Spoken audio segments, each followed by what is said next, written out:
Hey guys, and welcome back. Today I'm going to do this cute Valentine's Day smooshy and nail stamp design.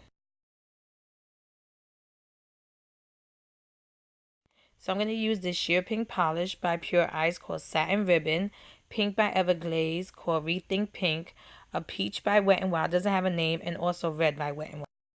So I'm going to apply that sheer pink polish onto a sandwich bag. You can use anything you want, but I always say I like my sandwich bags because once I'm done with them, I just throw them away. So then I'm going to dot on the red, the peach, and the pink polish. You can use any color combos you want, but I just thought this would be a nice color combo for Valentine's Day design. I love the look of it. Then I'm just doing an easy, simple, smushy design. I'm not going all intricate like I usually do. And what I'm going to do is I'm just going to smush it to the desired design I want. You don't have to, do it as much as I did. I just want a specific color. Then using my Born Pretty Celebration BPX-L014 nail plate.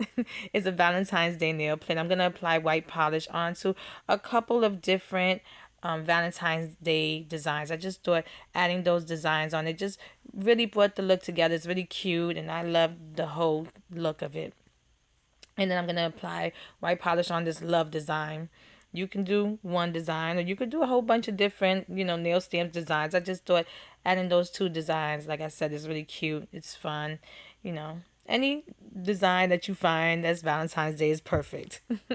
Once I was done, I'm just going to remove the liquid latex around both designs, and I'm going to apply a quick dry top coat. I hope I made these videos or these designs more like it easy for you to recreate. It's really simple and easy, and you can use any color combos that you want. Like I said, I just wanted to do something cute and kind of simple. I hope I made it simple, like I said, for Valentine's Day. And here's the finished look. If you like this video, please give it a thumbs up. Subscribe to my channel to get updates when I upload new videos. And check out my Instagram at Funwithmynails to see more of my nail art. Thanks so much for watching. See you next time.